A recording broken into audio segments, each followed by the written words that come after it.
waktunya, terima kasih untuk malam ini. Terima kasih kepada Tuhan saya, Yesus Kristus, dan kuasa Roh Kudus yang selalu menyertai kehidupan saya dan anak-anak serta keluarga saya. Sampai hari ini saya kuat, sampai hari ini saya ada karena Tuhan Yesus selalu membimbing saya dalam kehidupan saya. Saudara yang terkasih, malam ini saya akan berbicara tentang kehidupan saya, bagaimana saya hidup sebelum saya mengenal Yesus Kristus dan setelah saya mengenal Yesus Kristus, dan bagaimana Tuhan ada untuk kami satu keluarga bisa mengenal kedahsyatan Tuhan dalam menyelamatkan jiwa saya, anak-anak saya, dan rumah kami yang menjadi mesbah Allah. Saudara yang terkasih, malam ini saya akan memulai memperkenalkan diri saya. Nama sebelum saat ini, nama saya dulu itu seorang hajah, Masnita Dinata.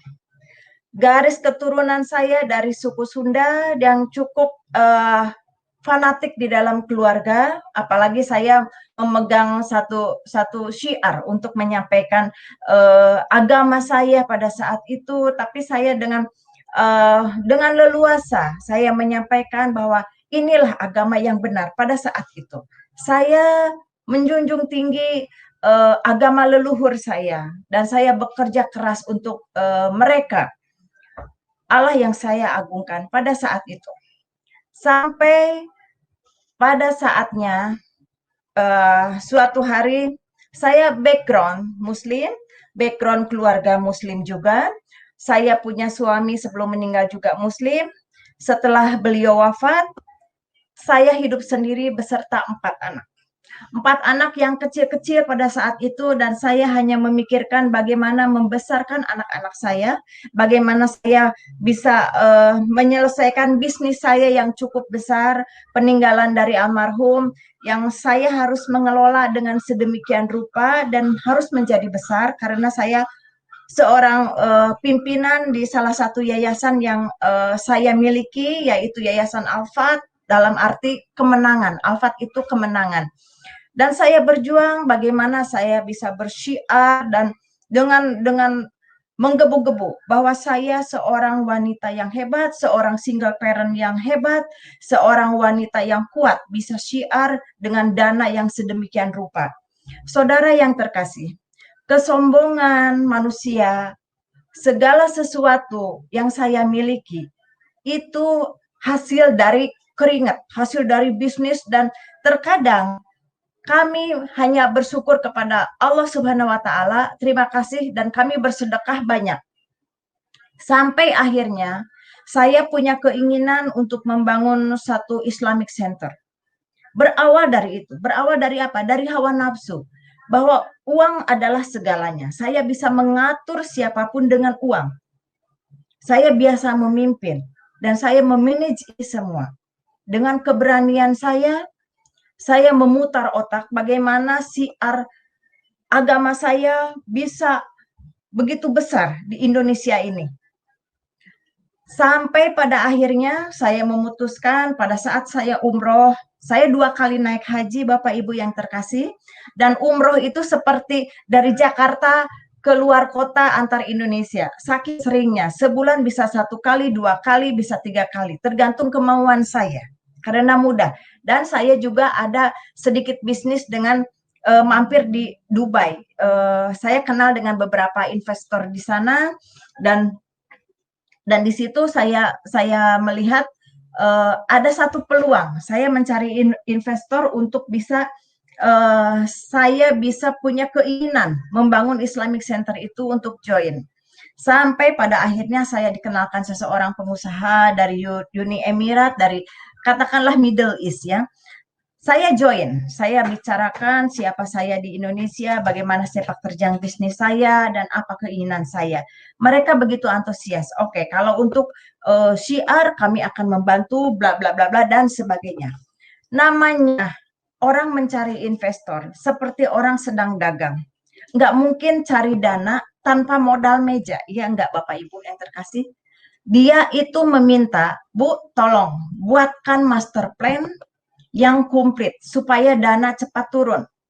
Oke, baik. Seperti apa? Saya kan tidak memahami untuk pembangunan itu seperti apa dan bagaimana.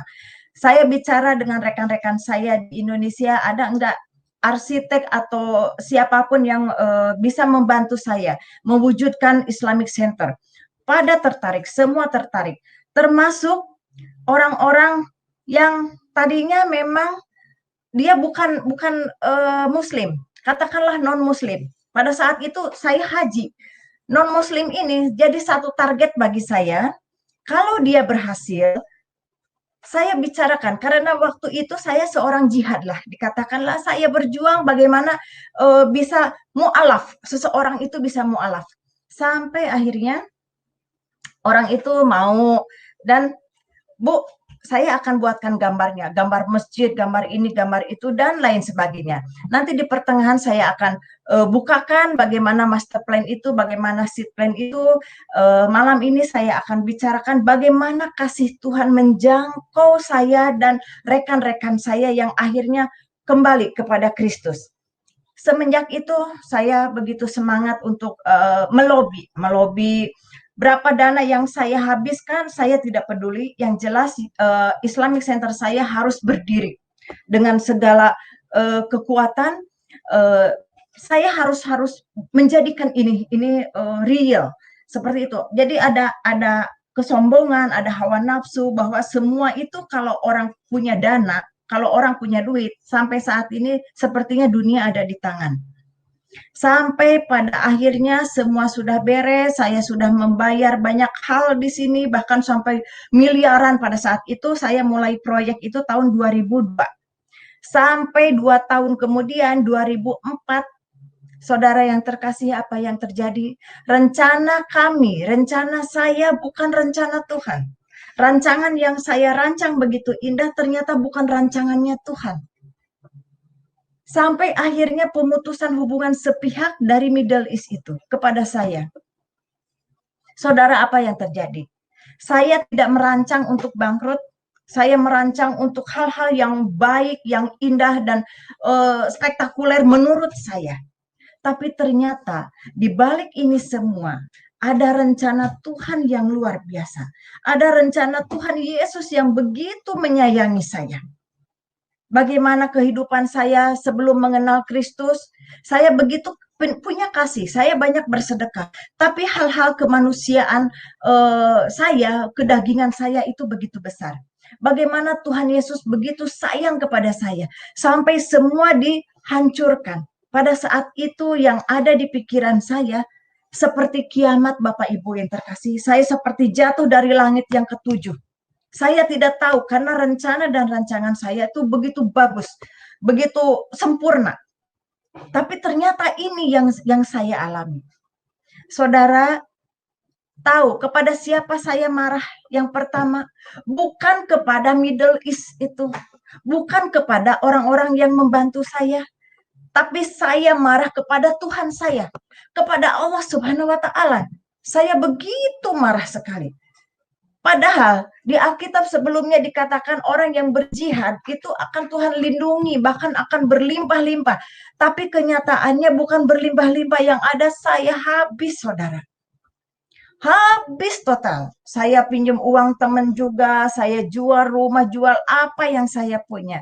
Saudara yang terkasih, yang saya miliki terakhir hanya 4 anak.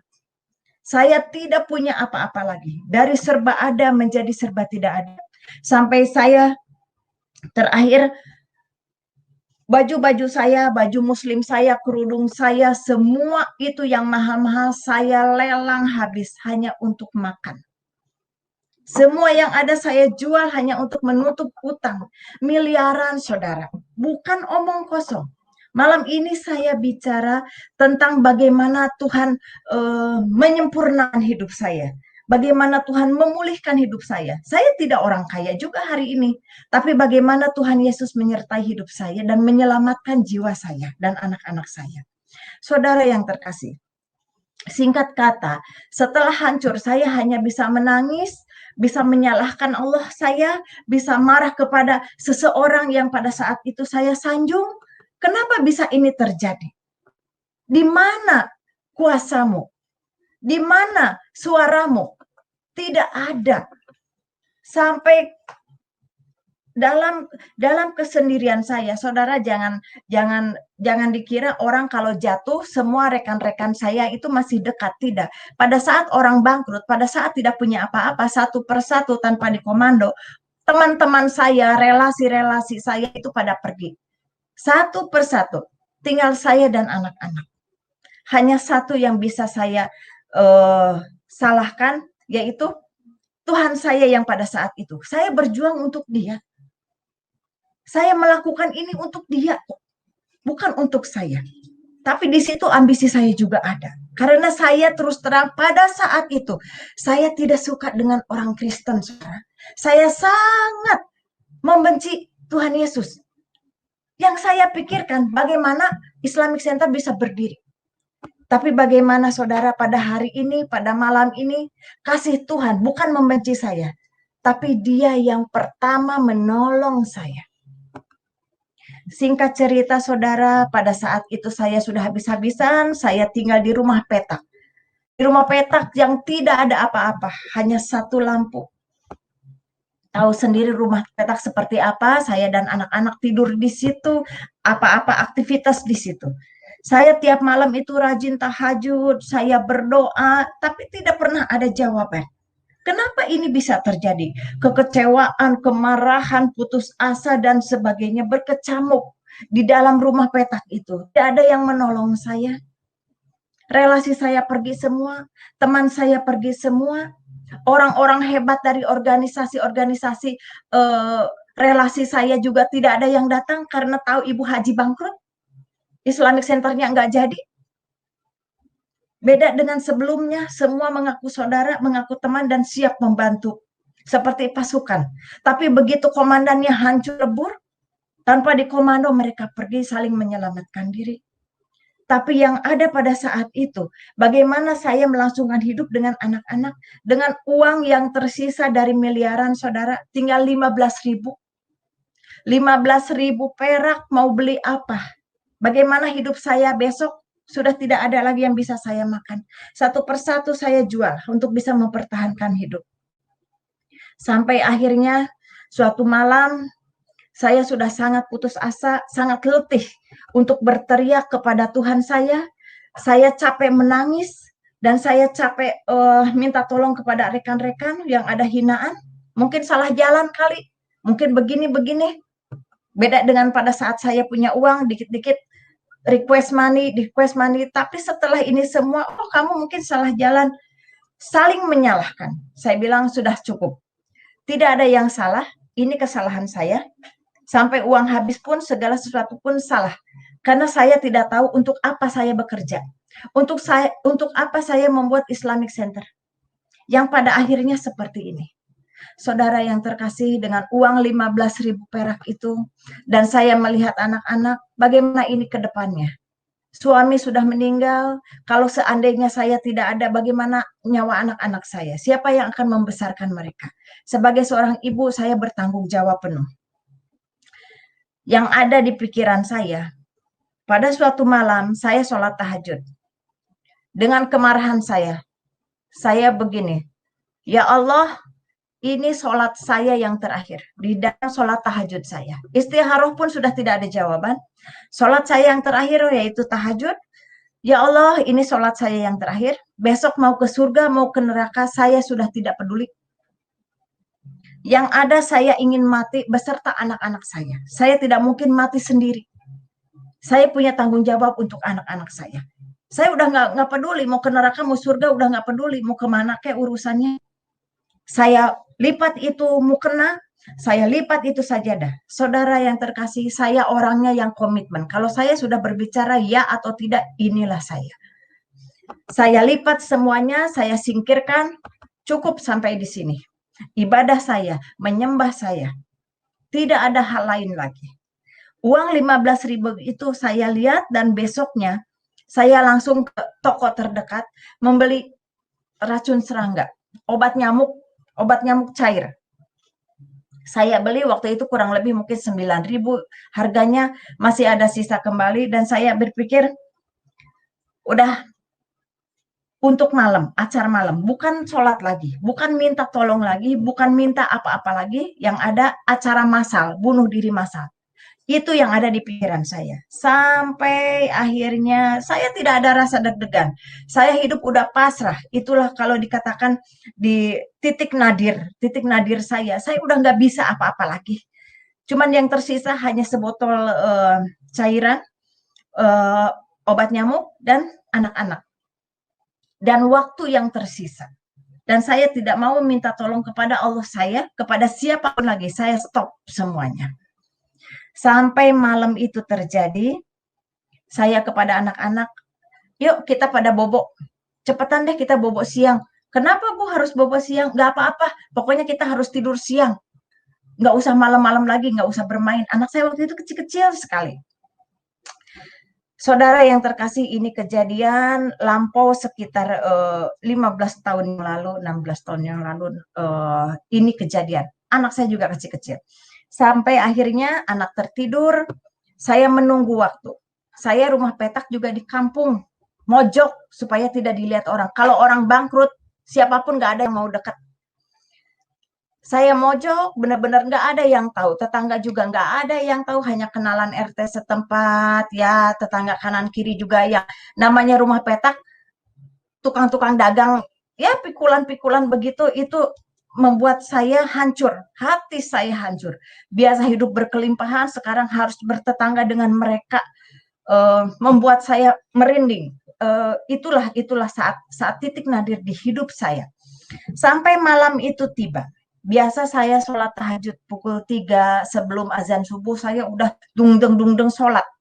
Sampai akhirnya pada saat malam itu, jam 2 malam, saya mulai aksi.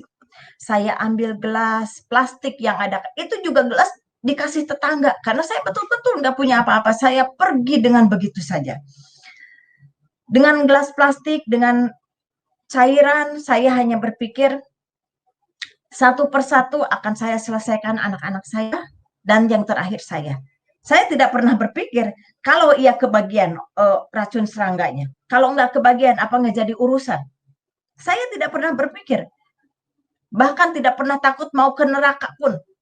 Yang jelas saya dan anak-anak pada malam itu harus mati. Kalau nggak mati, hayo apapun yang terjadi. Saking sudah frustasi hidup saya. Sudah tidak ada apa-apa lagi.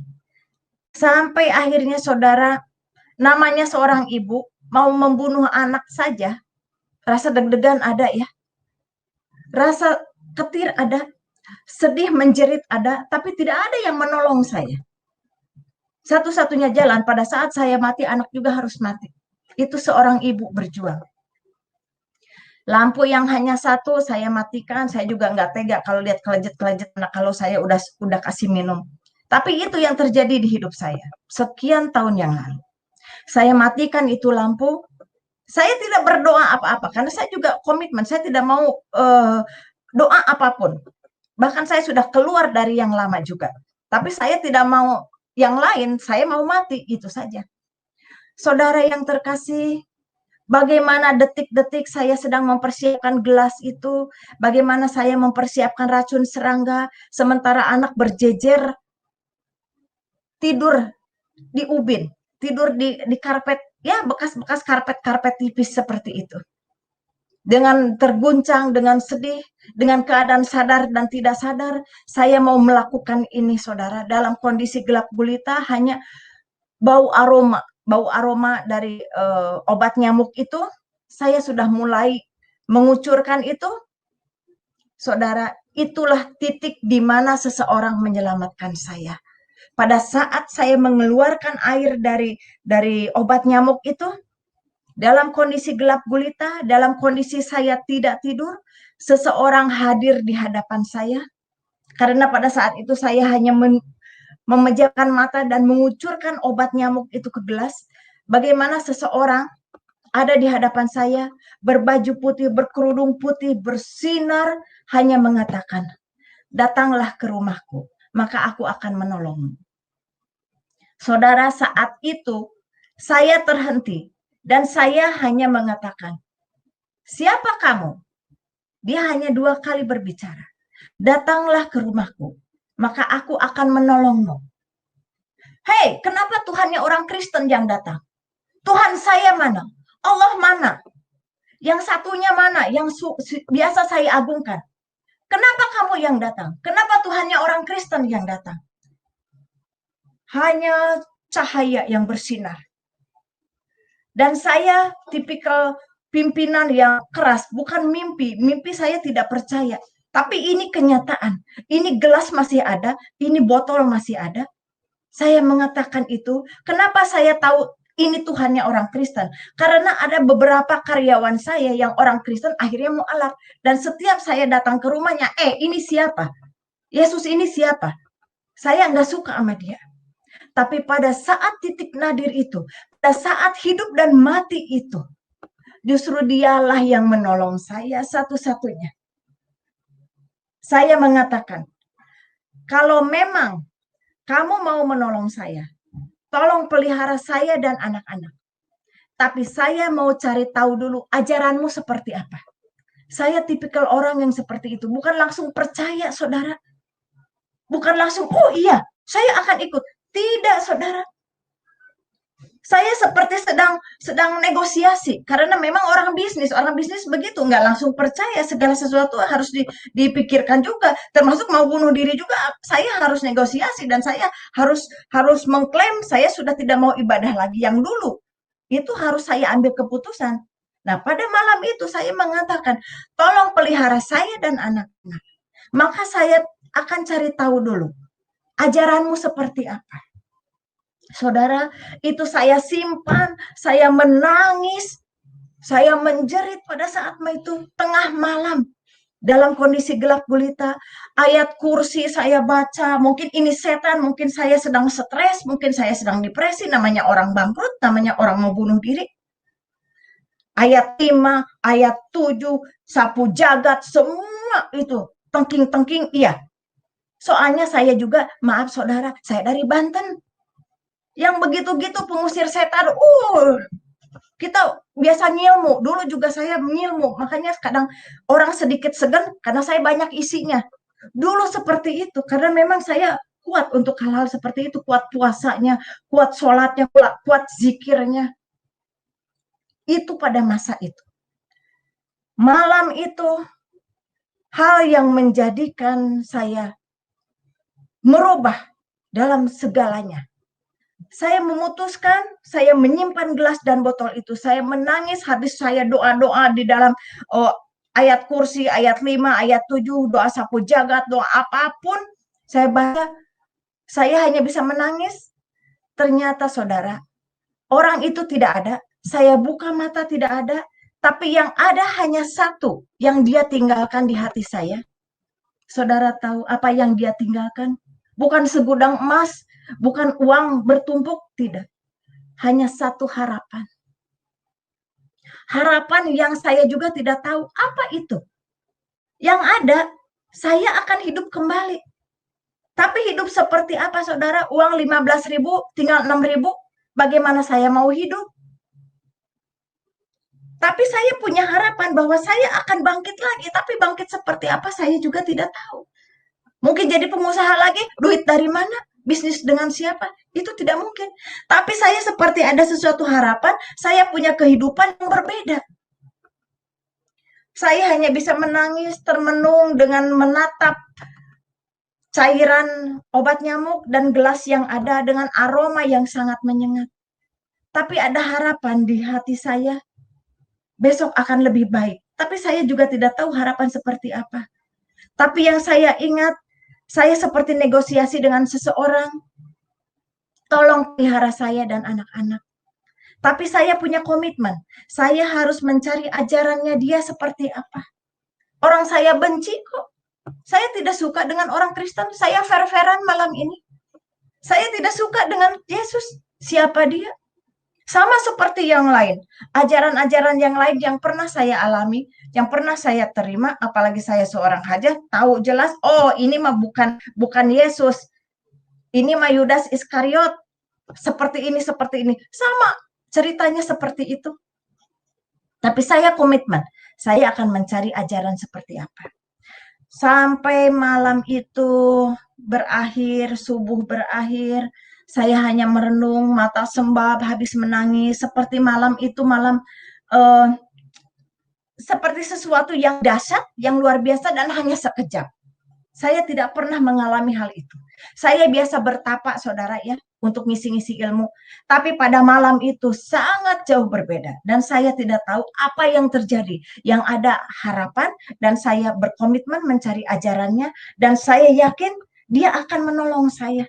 Dan dia akan,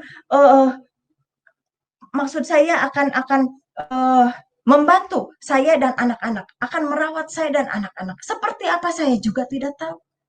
Sampai pagi itu terjadi, saya pindah ke rumah petak itu di kampung. Tidak ada orang yang tahu, namanya orang bangkrut, ngumpet. Sampai akhirnya ada seseorang yang ngetuk pintu. Dan dia mengatakan, tok, tok, tok, tok. Oh, siapa ya? Kok ada tamu sini? Saya kaget. Saya kaget sekali. Udah semalam kaget didatengin seseorang yang saya juga baru melihatnya. Udah saya juga kaget mau mati nggak jadi. Sekarang kaget lagi ada yang ngetok pintu. Saya bukakan pintu. Selamat pagi, Pak.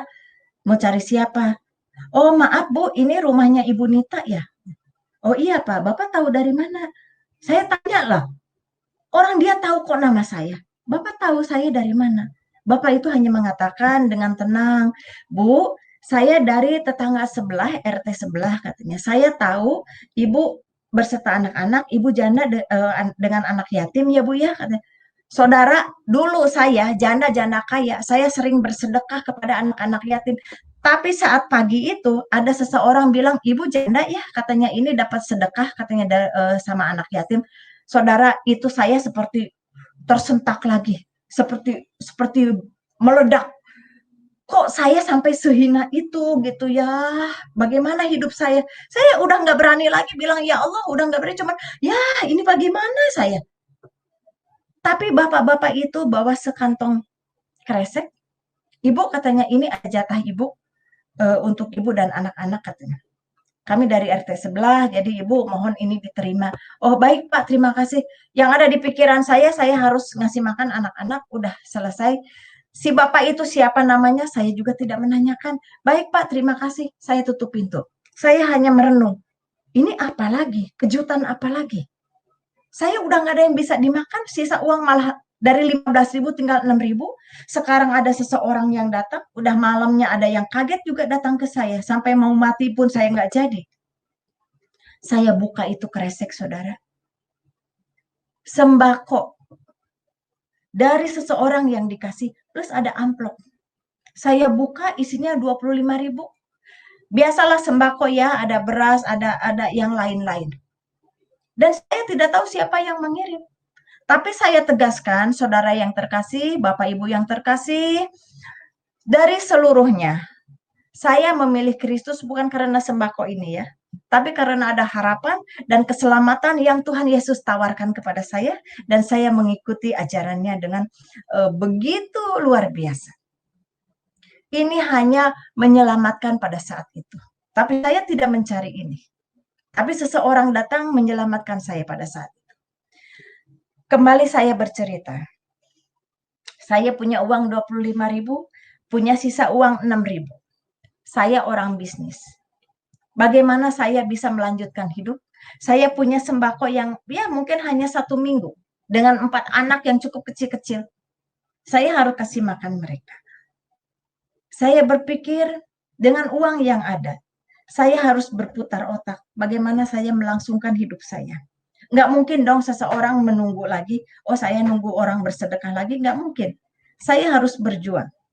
Sampai saya berpikir, saya tahu memasak, saya tahu bikin sesuatu. Dan yang murah, yang ada di pikiran saya, bagaimana saya menjual susu kacang kedelai. Karena dulu saya pernah ekspor kacang kedelai, saudara. Ke Kopti juga saya isi kacang kedelai, ekspor juga iya. Saya pernah ngajarin orang, ayo bikin susu kacang. Tapi saat itu yang ada di pikiran saya harus bikin susu kacang untuk menyelamatkan saya. Modal segitu, saya ke tetangga, pinjam blender, saya ke pasar, jalan kaki, pakai sendal jepit. Dulu turun naik mobil, ada bodyguard segala. tas ada yang nenteng, namanya Ibu Haji orang kaya. Sekarang ke pasar jalan kaki, pakai sendal jepit, gembel. Jangan tanya kerudungan. Jangan tanya yang lain. Apa ada saudara saya, rekan-rekan saya yang nanya, kamu udah makan belum? Yang ada, kenapa Bu Haji jadi begini? Mungkin stres, mungkin depresi. Tapi saya nggak peduli. Saya ke pasar, orang melihat dengan mata sebelah, orang buang muka, kadang orang saya punya uang di orang juga mau ditagih orang tutup pintu, kebalik ya. Saya mau cari uang saya aja orang tutup pintu. Dulu orang ngantri cari uang ke saya.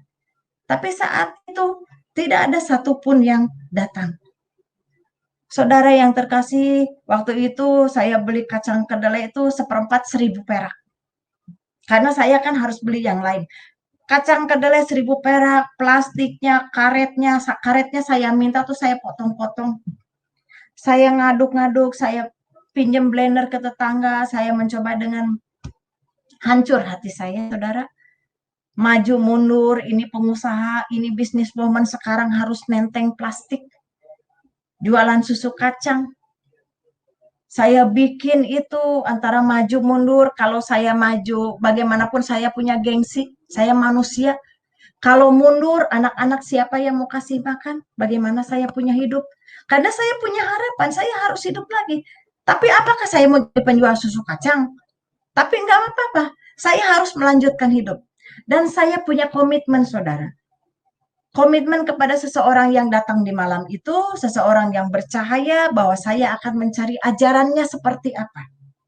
Jadi, sambil saya jualan susu kacang, saya menanyakan kalau ketemu konsumen, Pak, Bapak ke gereja atau ke masjid?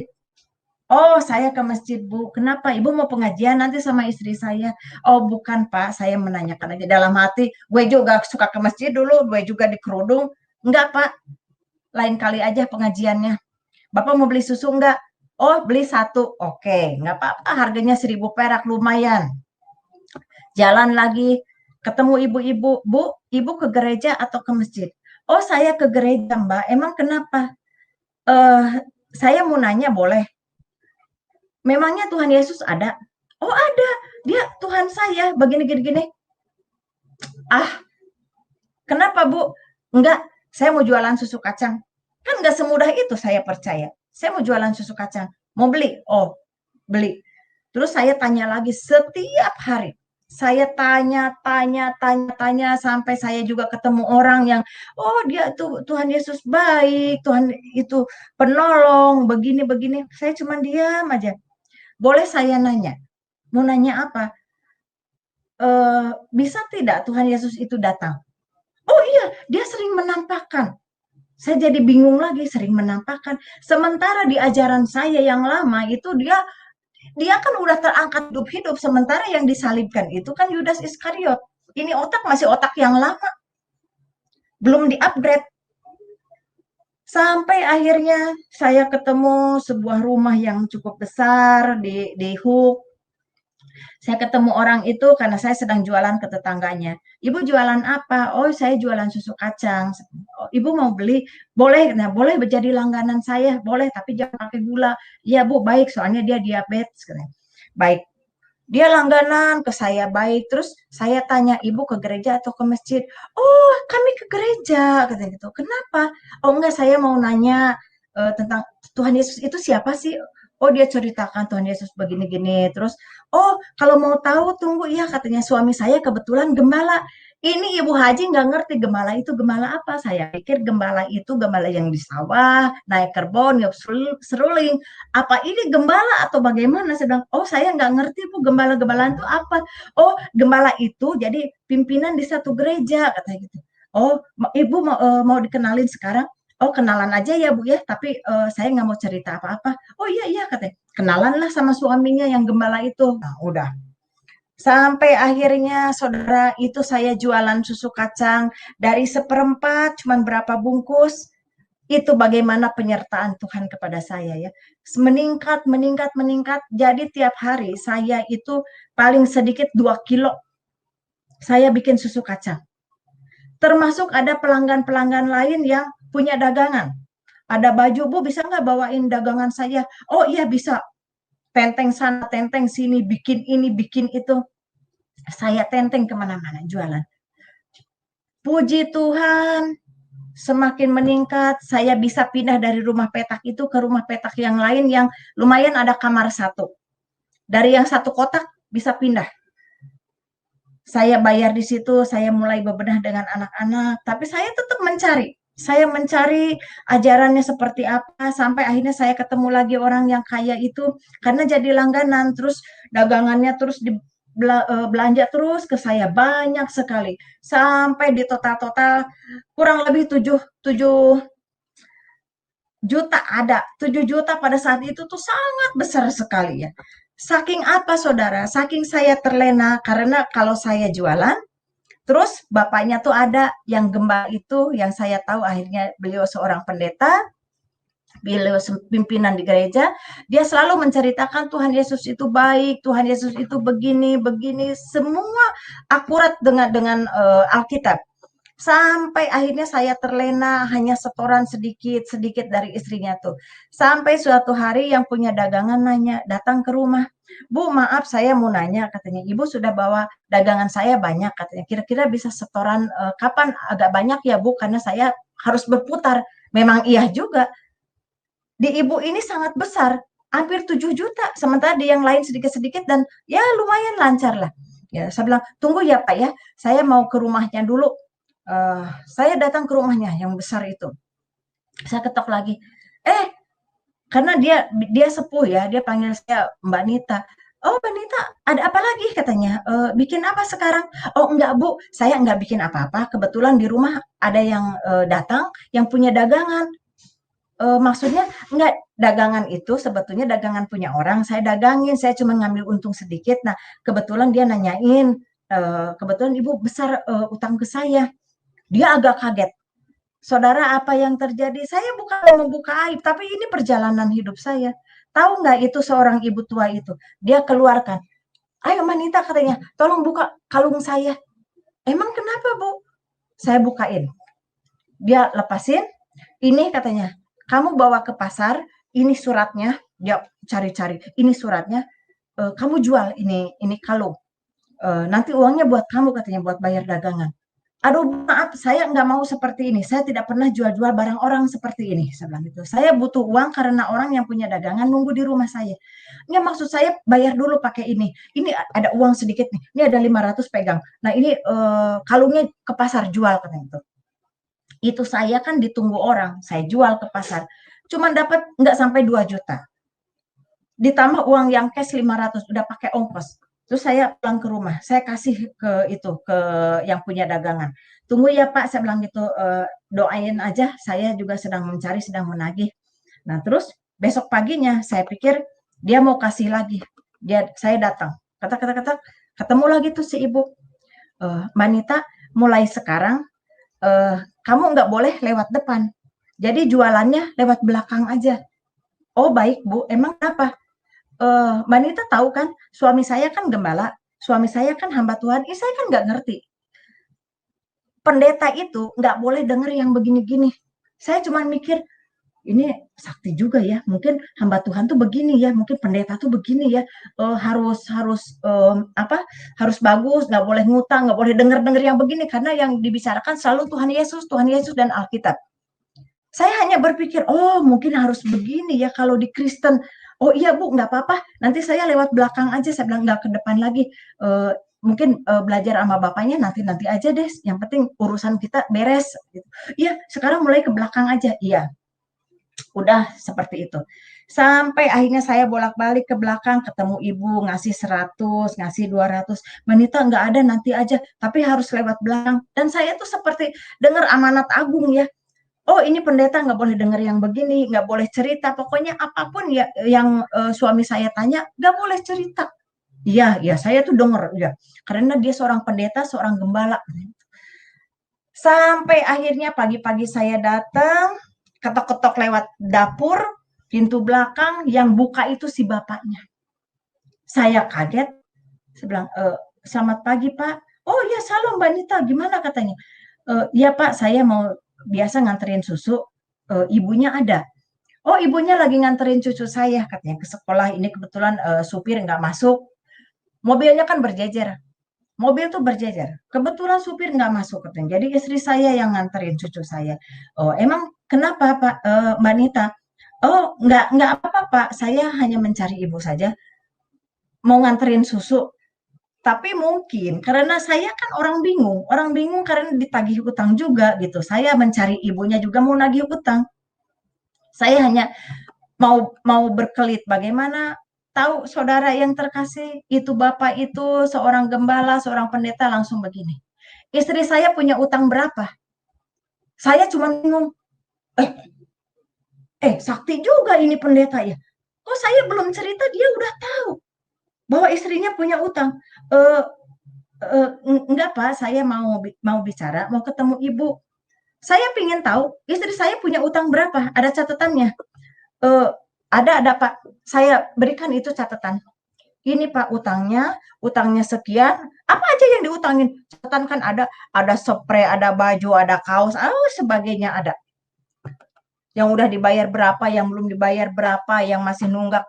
Pokoknya macam-macam di situ ada. Saudara yang terkasih, itulah manusia. Saya pikir dia seorang yang sakti, dia bisa tahu. Saya pikir dia seorang yang bagaimana ya, yang hidupnya tuh betul-betul dengan Tuhan tuh seperti menjalin erat. Tapi begitu lihat catatan, mukanya itu sudah berubah. Nggak lama kemudian datanglah mobil istrinya tuh.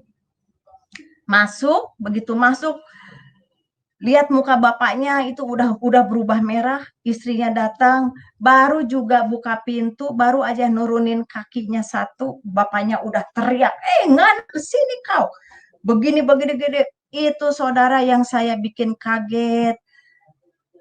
Semua yang dari Ragunan turun. Saya cuman shock. Loh, kok bisa seperti ini? Saya cuman kaget seperti dua orang yang berbeda. Beberapa hari yang lalu dia mengajarkan dengan kelemah lembutannya seperti apa, tapi pada saat itu di pagi-pagi itu saya harus melihat ini semua seperti seorang yang membuat saya shock terapi. Sampai saya bilang gini, ibu saya tidak menceritakan ini semua, tapi bapak yang menanyakan kepada saya, oh ya Nita, nggak apa-apa sih, ibunya udah gugup, udah nangis di situ, udah maki-maki, terus ada anaknya yang laki jadi ngamuk, jadi nonjok-nonjok pintu atau lemari, bakbuk rame seperti itu. Saya cuma nanya, oke deh, kalian kalau mau berantem, cuman ini siapa yang mau bayar?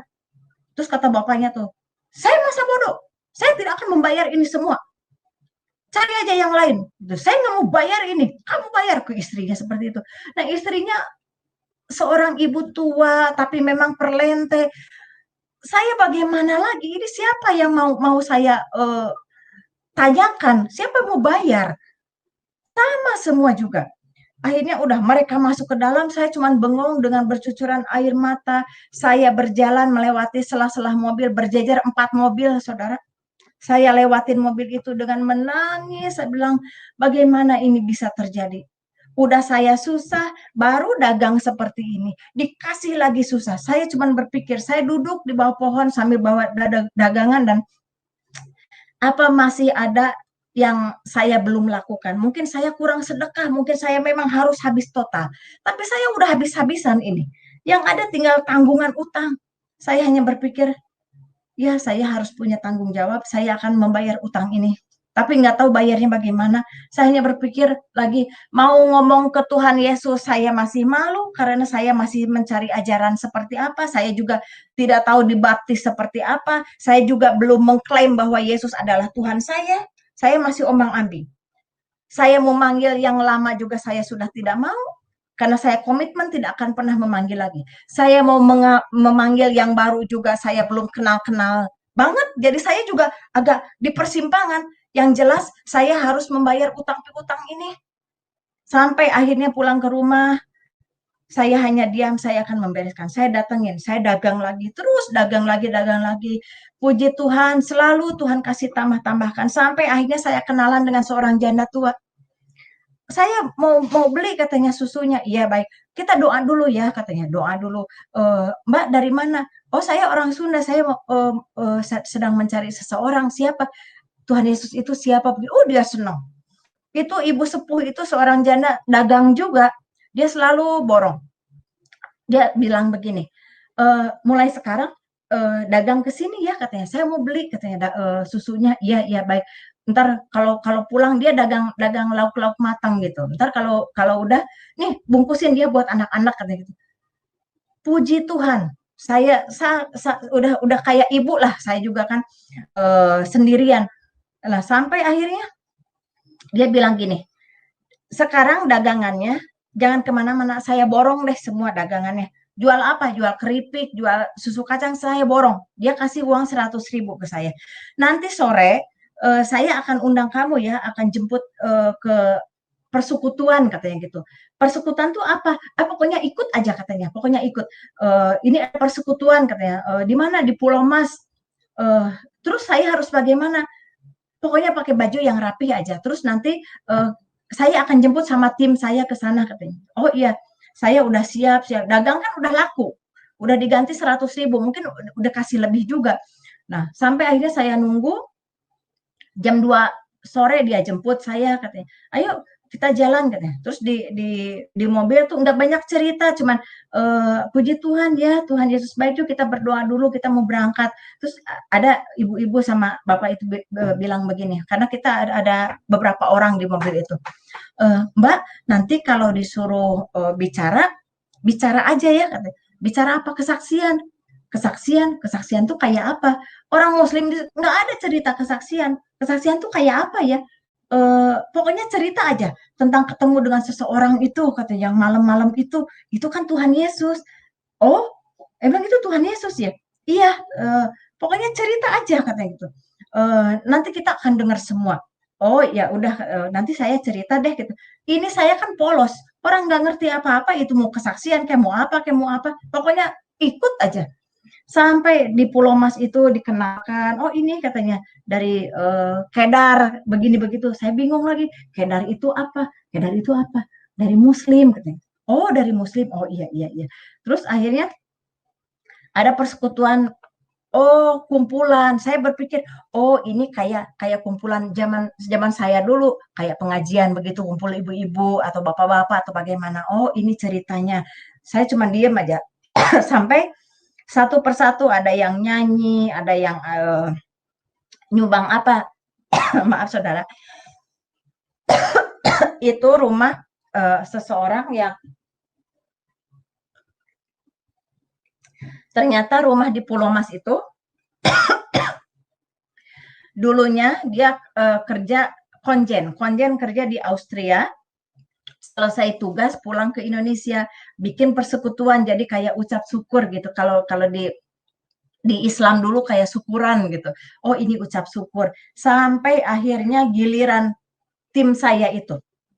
Oh katanya kami ada saudara dari Kedar, katanya kami memperkenalkan ini seorang ibu yang akan dipakai Tuhan luar biasa. Saya cuma bingung aja, dipakai Tuhan luar biasa apa? Padahal cuma jualan susu kacang gitu. Pikir cuma gitu aja, ini otak masih masih masih duniawi, masih kedagingan, nggak ngerti hal-hal rohani. Sampai akhirnya ibu itu bilang gini, dikasih mic, Mbak Nita, pokoknya cerita aja deh kehidupan Mbak Nita seperti apa, terus Mbak Nita ketemu Tuhan Yesus yang dahsyat itu seperti apa. Udah itu aja cerita deh. Udah, Bapak Ibu yang terkasih, dengan polos saya cerita ABCD seperti apa.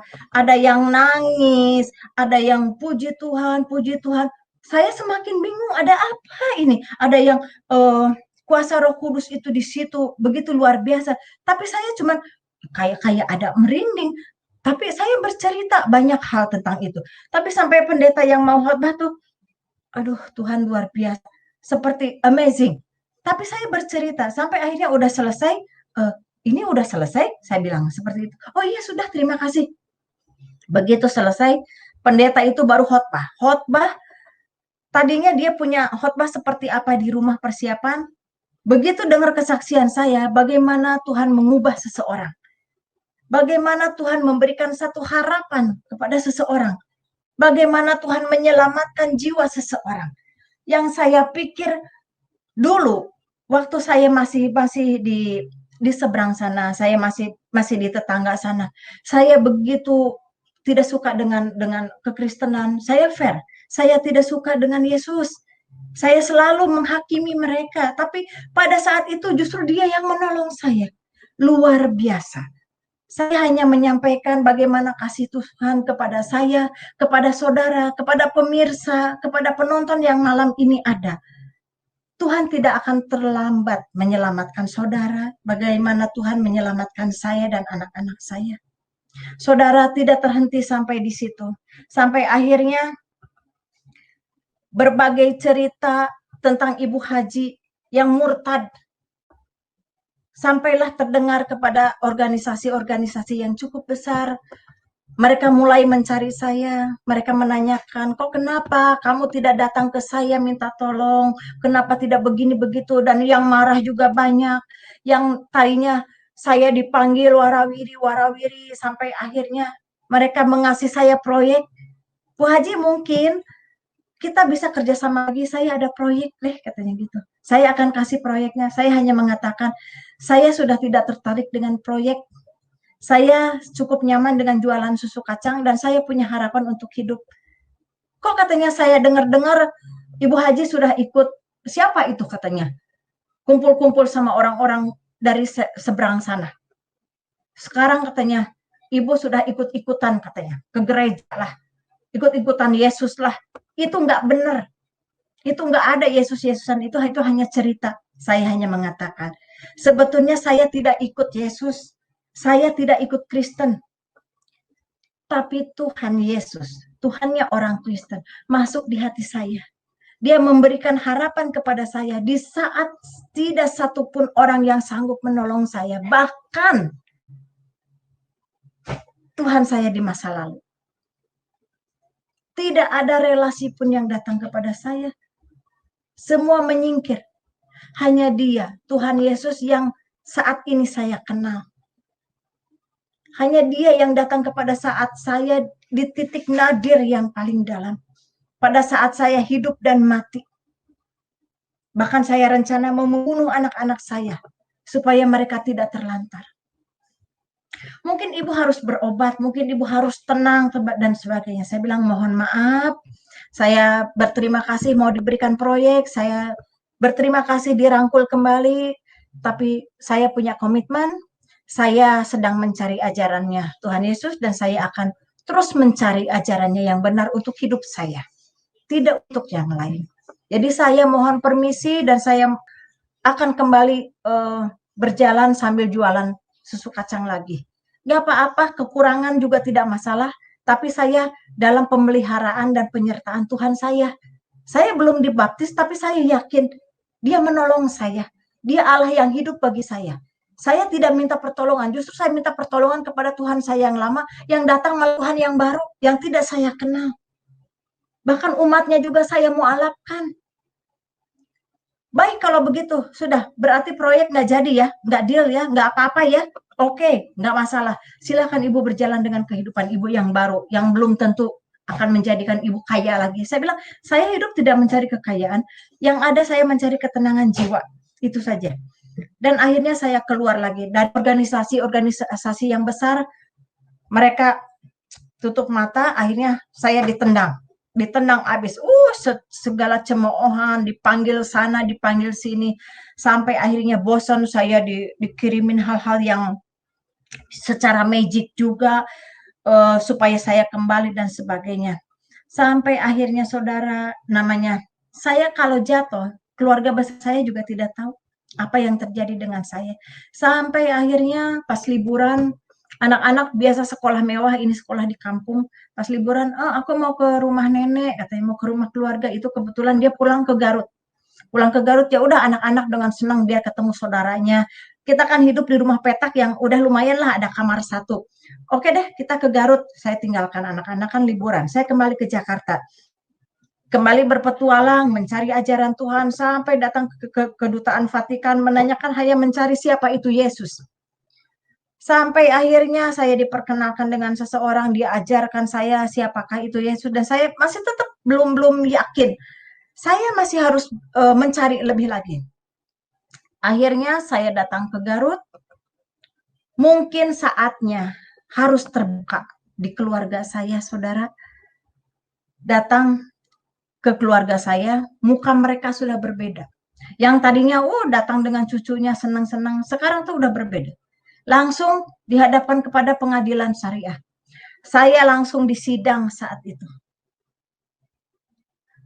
Dia langsung menanyakan, kakak saya yang laki-laki, kamu sekarang jadi orang Kristen ya? Saya bilang, saya kaget. Kok bisa sampai? Saya kaget, ada apa ini? Saya bilang, loh, ada apa ini? Saya seperti pura-pura. Kamu sekarang jadi orang Kristen ya? Kamu ikut-ikutan seperti orang kafir. Kamu sekarang jadi kafir. Lebih baik kamu mati di tangan saya daripada kamu jadi kafir. Saya bilang, tunggu dulu. Ada apa?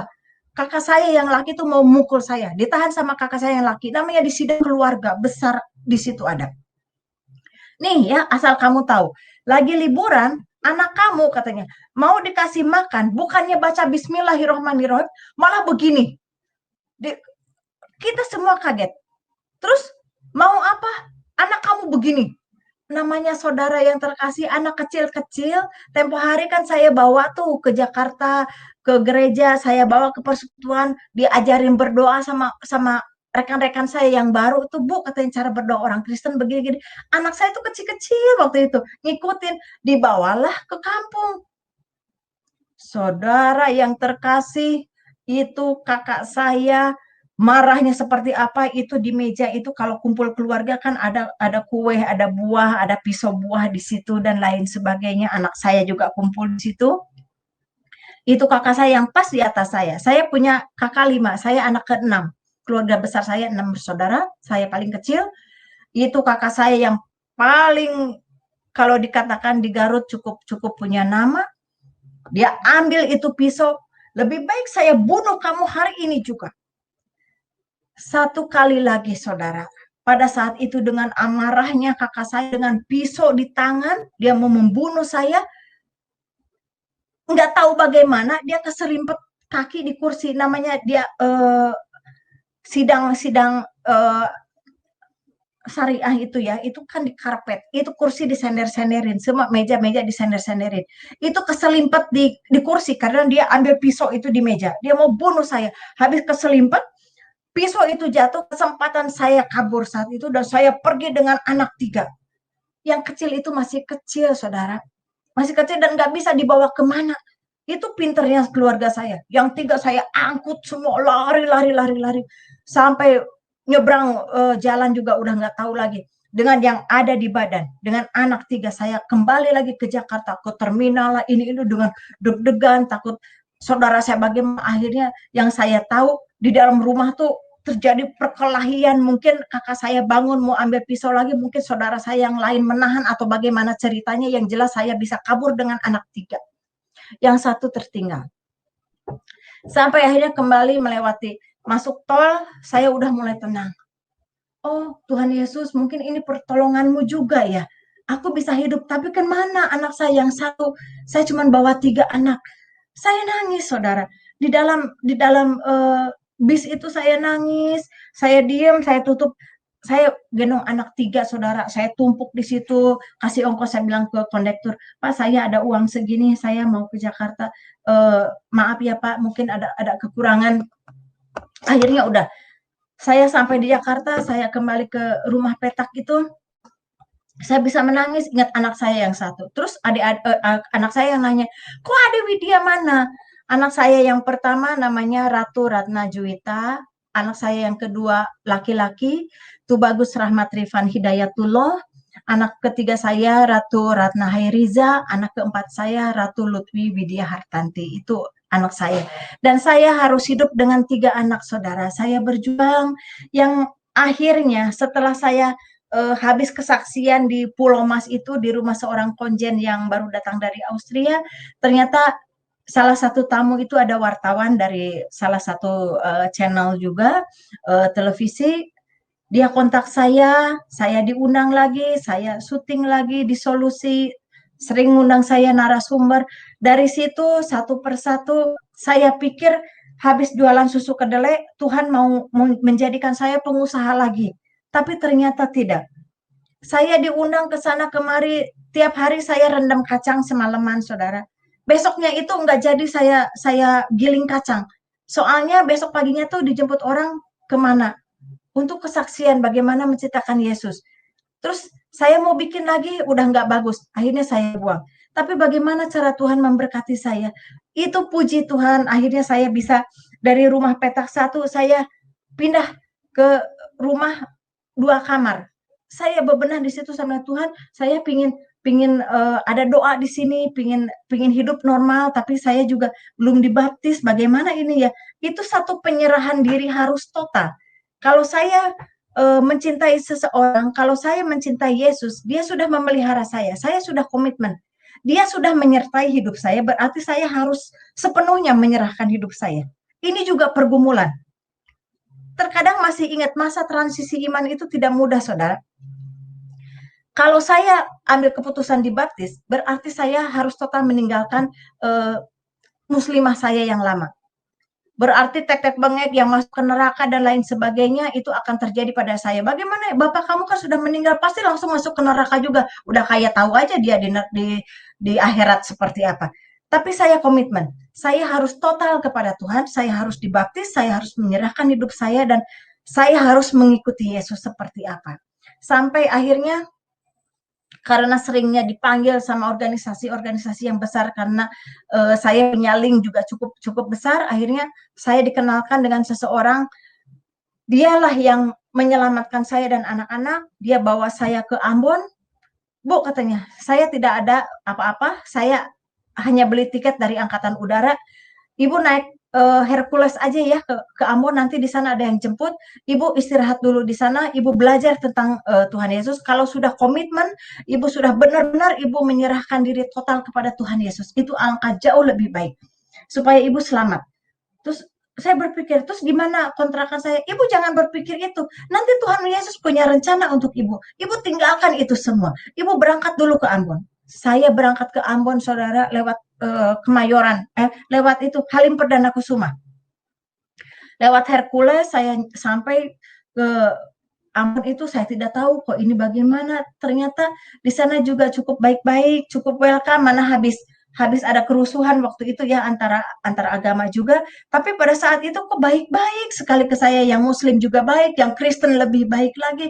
Dia begitu welcome. Tadinya saya pikir, aduh, ini bayangkan aja seorang Muslim disarang Kristen, mana habis dulu kan habis kejadian itu ya. Tapi mereka baik-baik kepada saya. Sampai akhirnya diajarin oleh seseorang pendeta yang betul-betul seorang rohaniwan. Tidak ada duniawi, tidak ada apa-apa, hidup sangat sederhana, tapi kuasa dan urapan Tuhan ada pada dirinya.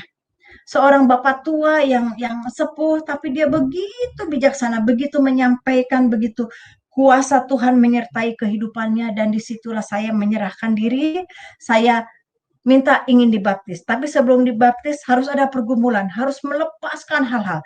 Saudara, tempo hari kan saya pernah memakai hal-hal yang seorang leader itu kan harus kuat, disegani dan lain sebagainya. Ini bukan hal yang gombal, tapi memang leader di sana itu supaya musuh itu tunduk dan lain sebagainya itu kan dengan ajimat-ajimat yang luar biasa. Itu harus dimusnahkan, harus dihilangkan, dalam hal betul-betul dikosongkan. Dikosongkan dalam segala hal. Semua pengakuan dosa apapun dilepaskan pada malam itu. Dan setelah saya komitmen, saya berjanji saya akan ikut Yesus dan menerima Yesus sebagai juru selamat saya dan anak-anak. Saya dibaptis. Saya menyerahkan hidup saya total. Dan saya tidak mau mengingat masa lalu lagi. Dan saya memaafkan kepada orang-orang yang telah menghakimi saya, yang telah membenci saya, yang telah menipu saya. Bahkan saya juga bisa melepaskan pengampunan kepada keluarga Kristen pendeta yang kaya raya itu yang telah menipu saya. Saya bisa mengikhlaskan, dan akhirnya bisa terselesaikan utangnya, entah bagaimana satu persatu sedikit demi sedikit yang hampir 7 juta itu saya bisa selesaikan.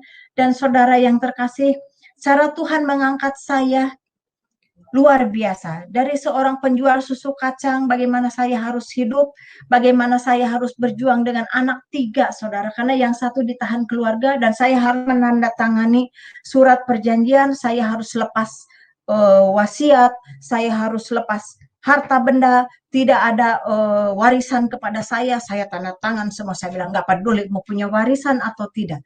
Tapi saya punya Yesus, saya bilang gitu. Saya tanda tangan sign agreement, saya punya Yesus dengan keyakinan, padahal saya juga nggak punya apa-apa, tapi saya punya Yesus, saya katakan gitu. Oke, kamu tanda tangan situ, tidak boleh ngutak-ngatik apapun, kamu pergi dengan anak 3, tapi anak 1, anak kami. Saya agak tersentak, tapi baik, saya punya Yesus, saya akan pergi. Suatu saat anak saya pun akan kembali, entah bagaimana. Saya pergi, saya habis tanda tangan, saya tidak bawa anak-anak, saya titipkan di Jakarta, saya habis dari Ambon itu saya titipkan di Jakarta, anak-anak yang 3, saya kembali ke Garut karena harus tanda tangan, kayak dipecat hubungan keluarga lah gitu, PHK benar-benar, PHK warisan, PHK pemutusan hubungan keluarga, benar-benar total. Saya cuma merenung bagaimana hidup saya, tapi saya punya Yesus, saya punya Yesus, saya punya Yesus. Namanya orang sudah dibaptis, cinta mula-mula semakin menggebu bahwa Tuhan Yesus ada hidup dengan saya. Dengan keyakinan yang luar biasa.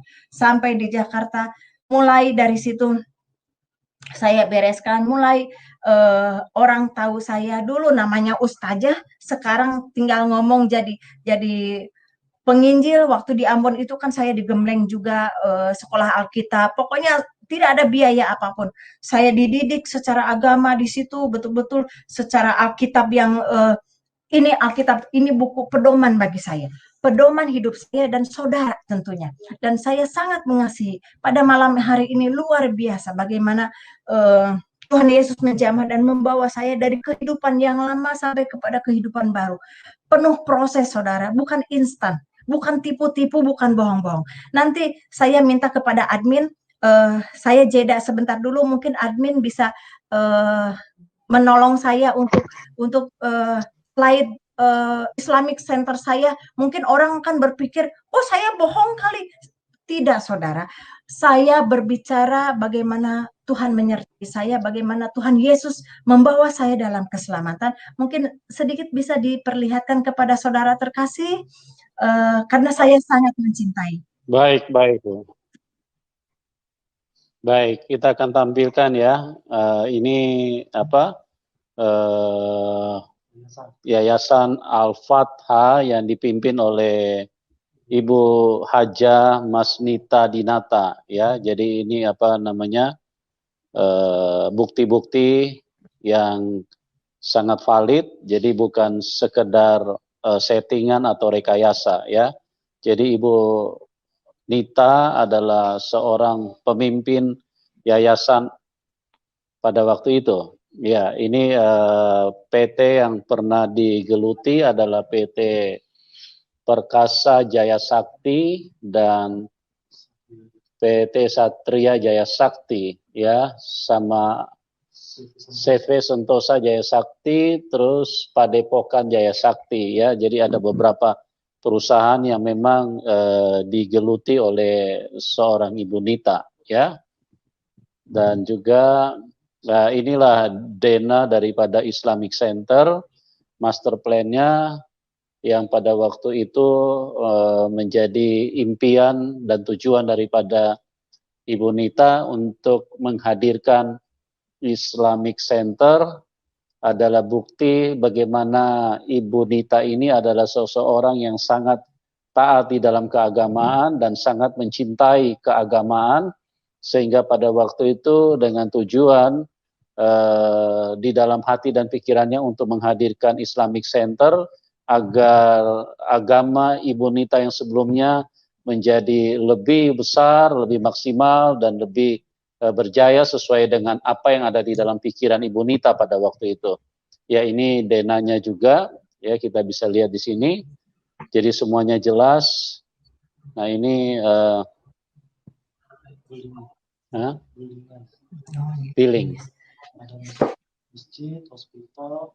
Ya, ini ya. Ini Ibu Nita apa aja nih, Bu? Ibu Oh iya, bisa lihat di layar, Bu? bisa sebentar. Mungkin bisa dijelaskan. Saya ada di sini ini tentang sebentar. Oh, ini Bisa dibesarin. Coba dibesar.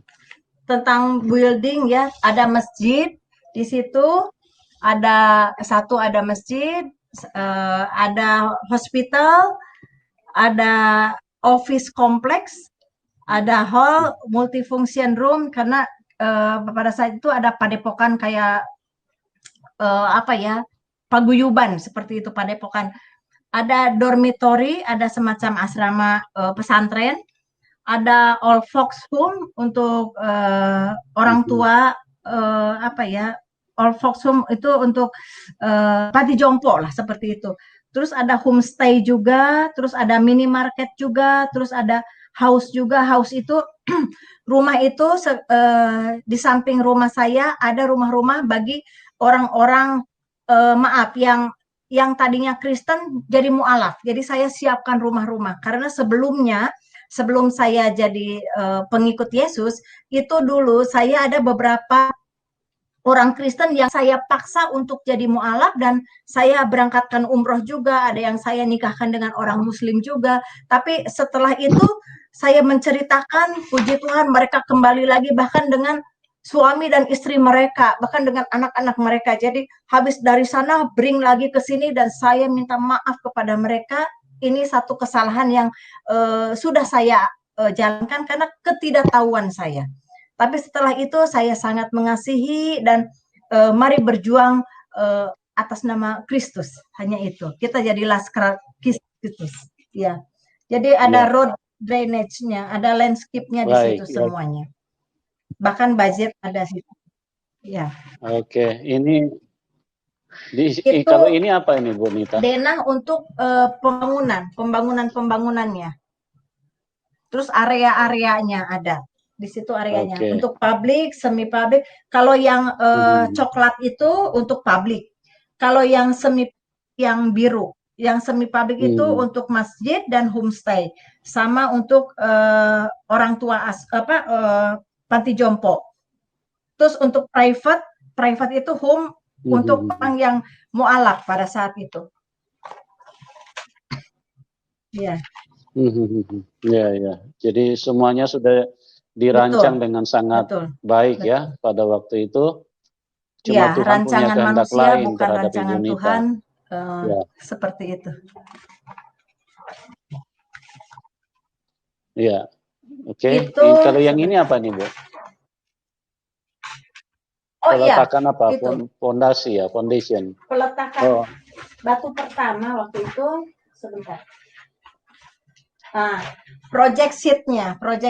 Jadi zona konsepnya, terus sirkulasi konsep, landscape, karena master plan ini saya bawa ke Middle East ya, ke Uni Emirat Arab untuk promosi gitu. Karena ini seperti jualan. Untuk bentuk ini saja satu buku gini itu pada tahun 2002 itu harganya 32 juta ini. Dan saya membayar arsitek itu sekitar 2 miliar pada saat itu. Kan beda. Saya kontrak dengan dokter-dokter untuk MARS ya, manajemen anggaran rumah sakit itu untuk manajemen rumah sakit. Terus di sini nah itu contoh-contohnya kami mengadopsi masjid dari Middle East dan kami gabung-gabungkan menjadi sesuatu masjid yang luar biasa menurut manusia. Menurut saya pada saat itu. Iya. Betul. Iya, jadi unik ya Bu ya rancangan. Ya, luar biasa ya. Jadi untuk gambarnya saja 32 juta, arsiteknya aja 2 miliar saya bayar. Arsiteknya 2 miliar. Jadi ini proyek yang sangat besar pada waktu itu dan mungkin pada waktu itu menjadi kebanggaan dari Ibu Nita karena ya pada saya waktu itu ya. Berkeinginan khususnya Jawa Barat itu ingin semuanya orang Muslim. Semuanya orang Muslim karena saya tidak suka Kristen, saya benci dengan Yesus pada saat itu.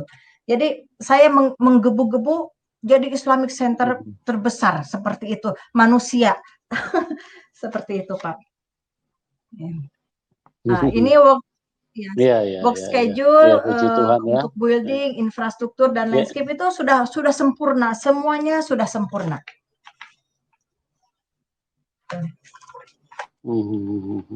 Ya, next. Oke, next. Iya, ya itu ambil gambar dari atas, itu nantinya akan seperti ini. Landscape-nya akan seperti ini. View dari atas ini ya, Bu, ya. Iya. Ya, oke, kita pindah ke next picture. Itu budget, Pak. Ini apa nih, Bu? Budget itu dana yang saya sampai habis-habisan, Pak, untuk ini. Cukup besar. Di situ ada angka tertulis dan ini resmi, ada sampai cash flow.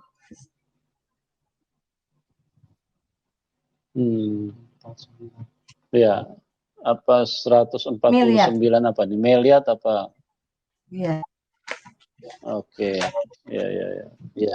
Sangat besar ya pada waktu. Betul, mulai proyek 2002 ya, Bu, ya? 2004 hancur. Ya, seperti itu. Ya, oke. Kita pindah lagi next. Ya, kami punya tabloid juga, Pak. Tabloid Muslim. Untuk siar. Ya. Jadi untuk siar, terus kadang ada hal-hal yang apa ya, seperti inilah apa ya, yang terbaik saat itu gitu. Seperti itu. Ya. Ya.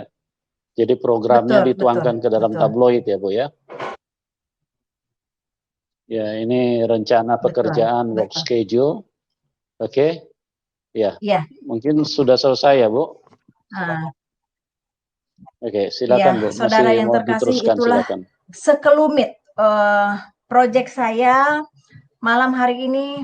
Saya menyampaikan begitu luar biasa bagaimana Tuhan Yesus berkarya dalam kehidupan saya. Saya akan lanjutkan jika saudara masih ingin mendengar kesaksian saya bagaimana. Untuk tim masih bersedia, saya akan melanjutkan episode selanjutnya biar malam ini kami tuntaskan.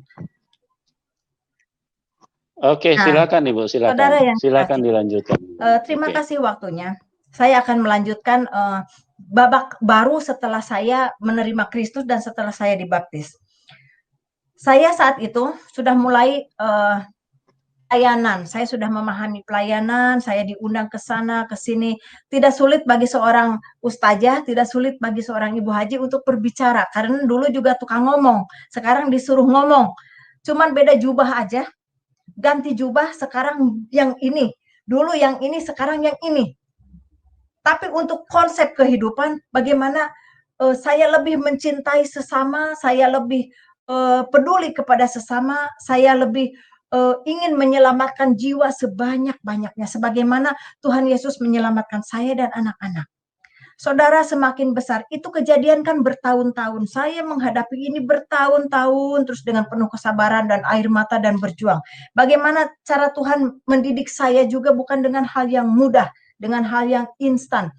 Kadang dihajar juga, kadang diajar juga, kadang disayang juga, dijewer juga, sampai akhirnya saya harus menyekolahkan anak-anak. Saya selalu ada cara Tuhan bisa menyelesaikan pendidikan anak-anak.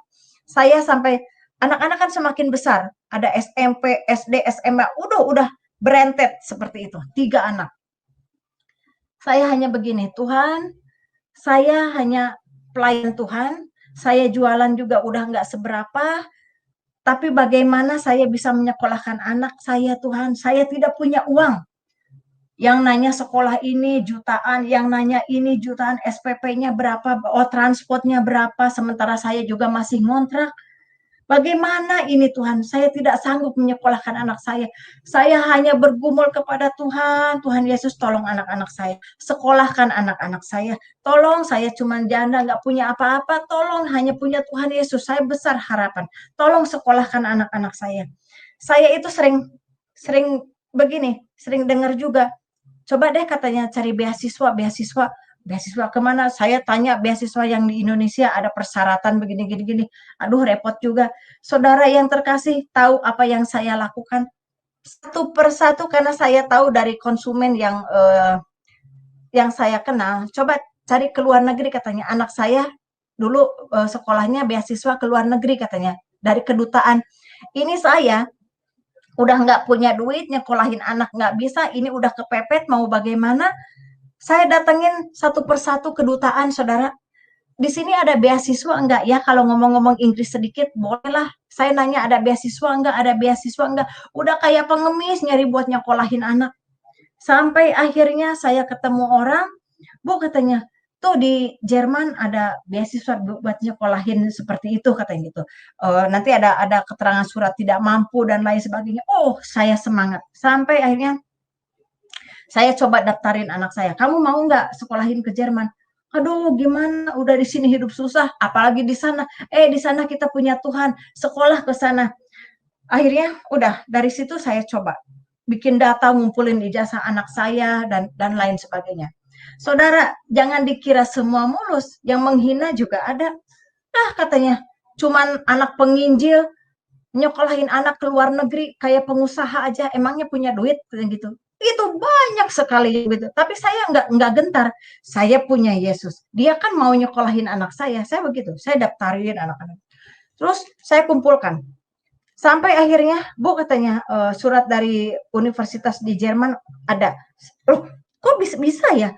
Tapi di situ harus ada garansi katanya. Harus ada apa tuh harus ngasih uang jaminan kata gitu. Uang jaminan dari mana? Besar pula waktu itu. Berapa euro gitu ya. Aduh, uang dari mana ini? Tuhan, Engkau yang menyekolahkan anak saya. Engkau juga yang akan membiayai anak saya juga. Tolong udah kebuka jalan sedikit-sedikit. Tolong saya Tuhan. Jangan setengah-setengah. Tolong full. Akhirnya apa? Tahu-tahu ada orang nelpon saya ke Bu katanya bisa nggak saya kontrak dengan salah satu gereja di situ Ibu kan bisa seminar ya Ibu bisa ngajar nggak ya bisa ngajar sedikit-sedikit ngajar apa Islamologi oh iya baik saya ngajar Ibu bisa khotbah ya bisa lah kalau nggak bisa tolong ajarin saya juga begitu orangnya nggak berarti oh saya bisa semua Tuhan Yesus ada untuk saya tidak saya juga oh iya maunya seperti apa saya ngikutin soalnya saya juga sedang belajar jadi sambil Tuhan ngajarin saya ngajarin orang saya juga sambil belajar gitu jadi sama-sama saling belajar saya bilang nggak ada yang pinter di dalam Tuhan yuk gimana oke kontrak ya Bu ya ya udah gitu saya ceritakan bagaimana perjuangan saya bagaimana saya mengajar bagaimana saya khotbah bagaimana saya seminar begini-gini akhirnya sedikit-sedikit terkumpul ada juga Tuhan menggerakkan orang-orang untuk membantu saya terkumpullah itu bagaimana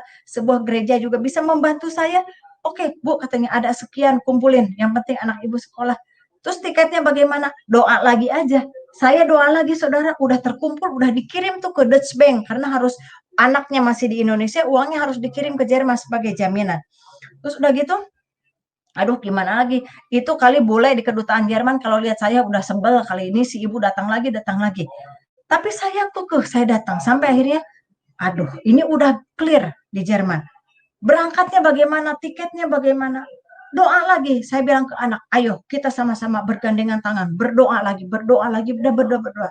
Sampai akhirnya saudara yang terkasih, anak saya berangkat ke Jerman. Akhirnya orang-orang bicara begini, kok bisa ya? Kok bisa katanya nyokolahin anak? Tuhan yang menjadikan ini semua, bukan saya.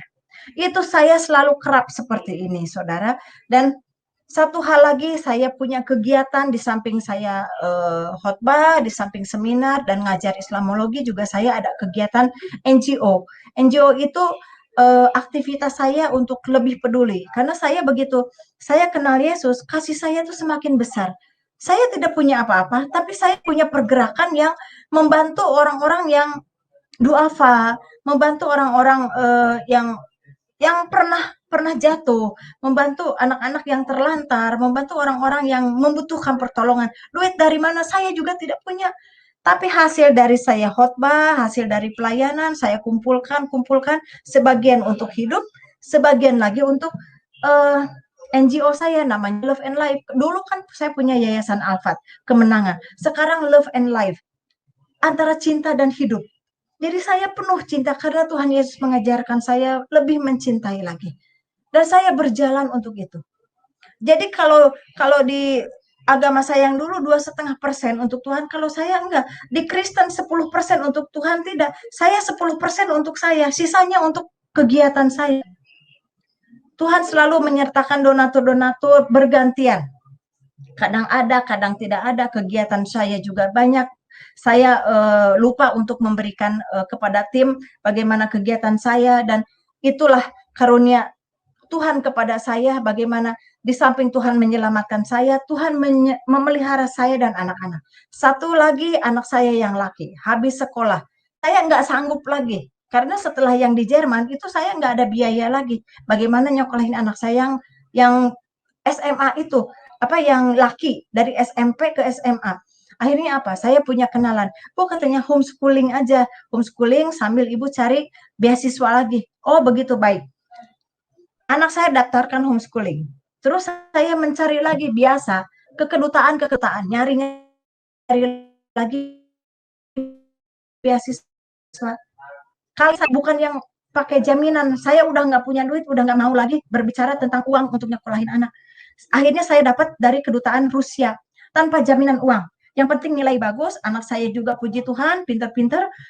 Saya gembleng juga luar biasa. Ayo, kamu berjuang. Ini Rusia, tidak ada uang jaminan. Kamu harus sekolah ke sana. Anak saya yang laki bengong aja. Waktu itu umur masih 16 tahun, saudara.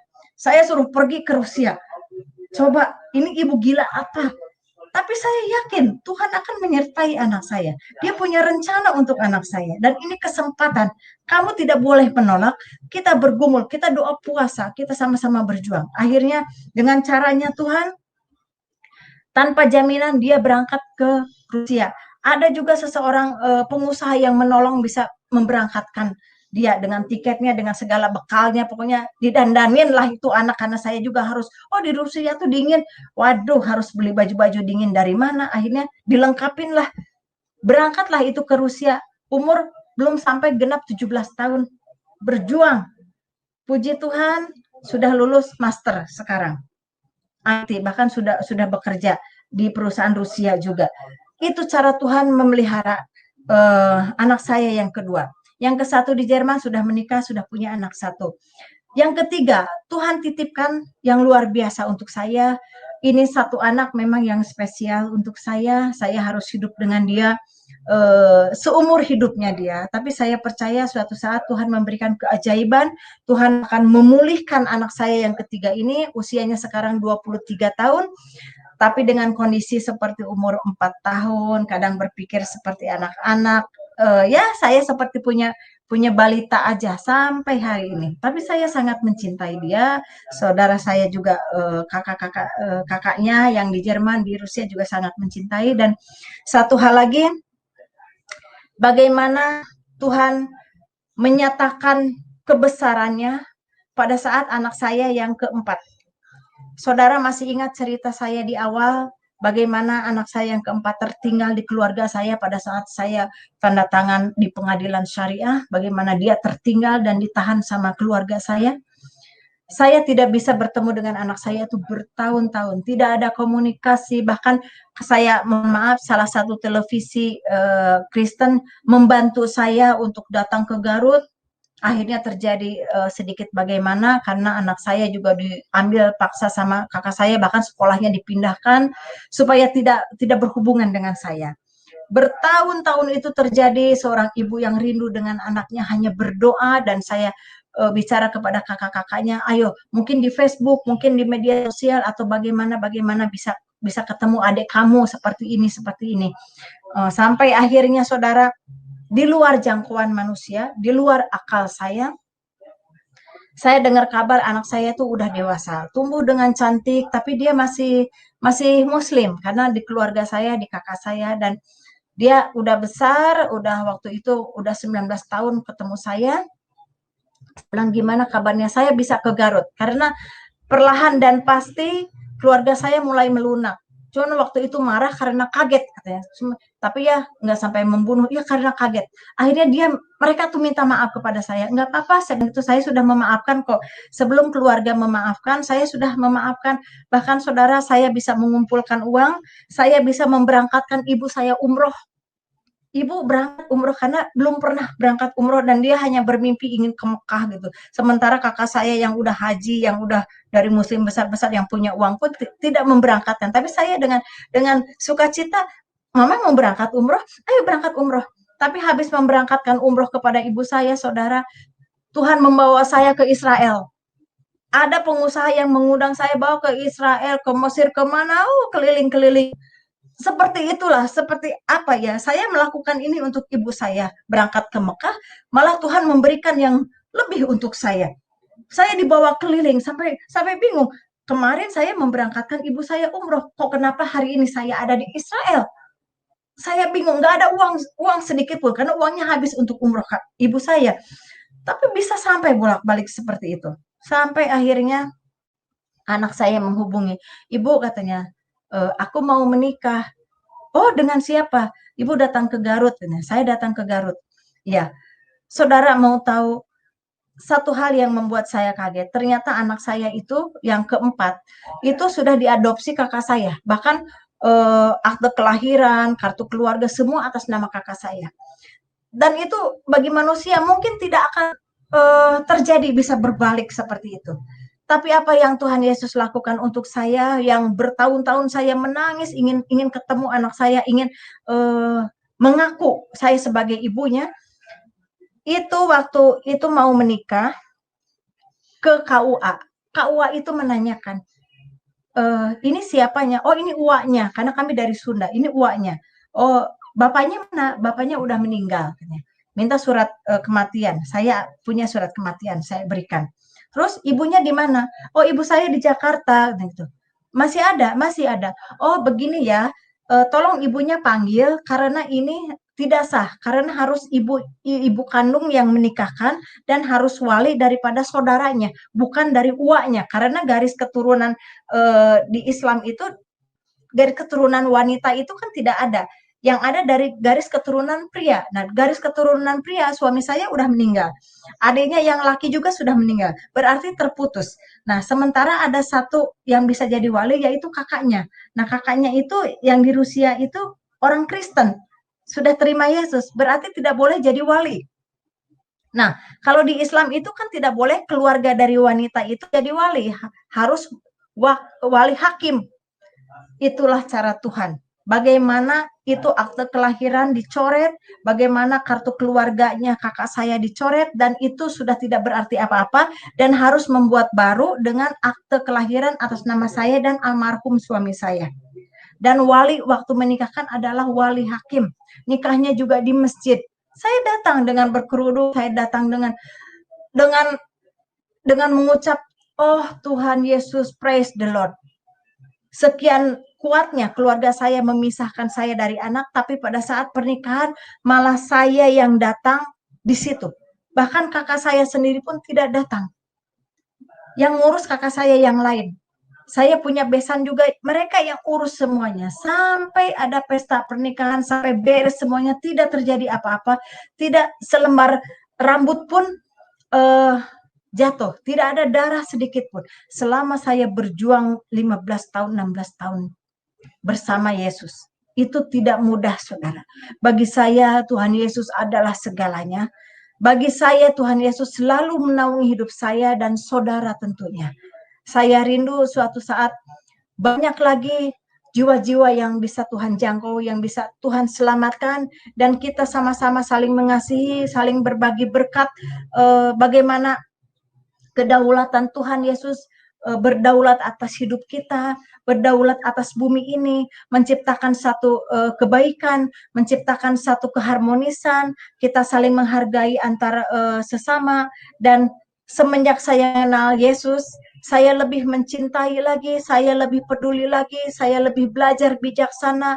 Bahkan Tuhan membawa saya bisa penginjilan ke berbagai daerah di Indonesia, bahkan Tuhan membawa saya sampai ke luar negeri, sampai bisa ke India, ke Nepal, bisa ke Bangladesh, ke Rohingya, bisa sampai ke Haiti juga, bisa ke negara-negara lain. Bahkan pada saat setelah 20 tahun sendiri, saya juga tidak menyangka Tuhan akan memberikan pendamping. Waktu saya berangkat ke Pakistan, saya sampai ke Islamabad, sampai ke perbatasan Afghanistan, Faisalabad, dari Karachi ke Lahore dan terus pergi-pergi seperti itu. Saya punya rencana, saya ingin berangkat ke Iran karena saya rindu sekali ingin pelayanan ke daerah Syiah seperti itu. Saya baca di situ kan ada cerita tentang Esther ya, di sana tuh ada makamnya, ada Cyrus di sana, Kuros di sana. Saya tuh pingin ke sana, pingin tahu Iran seperti apa. Di samping NGO juga saya ke sana. Salah satu pastor di Pakistan tuh memperkenalkan, biasalah saya kan penginjil juga bukan orang kaya, untuk berangkat aja harus ngumpul-ngumpulin, baru bisa berangkat dengan sebatas-batasnya. Yang penting Injil Tuhan bisa disampaikan. Apapun yang terjadi, tapi puji Tuhan selalu ada lawatan, selalu ada Tuhan menjaga saya. Sampai akhirnya kalau penginjil mau pergi itu kan yang dicari bukan untuk menginap hotel, tapi cari tumpangan supaya bisa numpang gratis, supaya bisa makan. Kalau makan mah oke lah kita sambil bawa bungkusan apa. Yang penting tidak merepotkan. Yang penting saya tidak membayar untuk menginap. Salah satu pastor itu memperkenalkan yang dari Pakistan itu, Bu katanya, dalam bahasa Inggris, kalau Ibu mau ke Iran, saya ada seseorang kenalan di sana. Ibu bisa mendatangi rumahnya, dia di daerah Iran seperti ini. Oke, dia kasih kontaknya. Setelah itu saya kontak, saya permisi, saya shalom, saya kembali ke Indonesia dan akhirnya saya bisa kontak dengan orang Iran. Tapi itulah setelah 20 tahun saya juga tidak pernah rencana akan Tuhan memberikan pendamping lagi. Saya tidak punya rencana untuk menikah kembali. Yang ada bagaimana saya bisa terus melayani Tuhan selama hidup saya, selama saya bisa. Sampai akhirnya Tuhan memberikan yang luar biasa, pendamping yang luar biasa, yang begitu mencintai Yesus. Dia dari Syiah, dia dari Iran, dan kami sama-sama melayani Tuhan. Sampai hari ini dia datang ke Indonesia juga bukan hal yang mudah. Kami berjuang sama-sama dengan, saya bilang kita berdoa sama-sama dengan kekuatan doa dan dengkul, kita sujud di kaki Tuhan. Apa yang akan Tuhan rencanakan bagi kami berdua, anak-anak kami bisa menyatu, bisa menerima kami, dan kami berjuang dengan sedikit-sedikit dengan apa yang bisa kami lakukan. Meskipun waktu itu kami punya rencana mau pelayanan ke migran, ke refugi ya, tapi ternyata keburu corona. Jadi sebelum dapat pekerjaan Tuhan sudah izinkan ini terjadi, dan saya berjuang hanya berdoa untuk saling mengenal, dan kami tidak letih untuk ayo kita melayani Tuhan, karena ini satu jiwa juga harus saya bimbing juga. Tuhan memberikan jiwa supaya bisa saling membimbing, saling menguatkan. Tuhan memberikan pendamping untuk saya supaya mensupport satu sama lain, dan saya terima kasih kepada Tuhan. Keluarganya juga di Iran bisa menerima saya, dan saya share link kepada mereka. Ternyata di Iran itu nggak bisa hal-hal seperti ini karena karena Iran kan di bawah sanksi ya, sanksi Amerika. Saya bilang nggak apa-apa, Tuhan pasti bisa melawat kita semua, kita bisa menyatukan dalam kasih-Nya. Dan saudara yang terkasih, ini sekelumit hidup saya. Kami saling mendoakan, saya mendoakan untuk pemirsa juga, untuk tim channel YouTube ini yang sudah memberikan waktunya kepada saya. Saya berbicara ini atas nama Tuhan, atas nama Roh Kudus, dan yang saya sampaikan benar adanya. Saya sampaikan hidup saya realita. Saya terima kasih atas waktu yang Tuhan berikan kepada saya dan kepada Bapak Yusuf sebagai ownernya.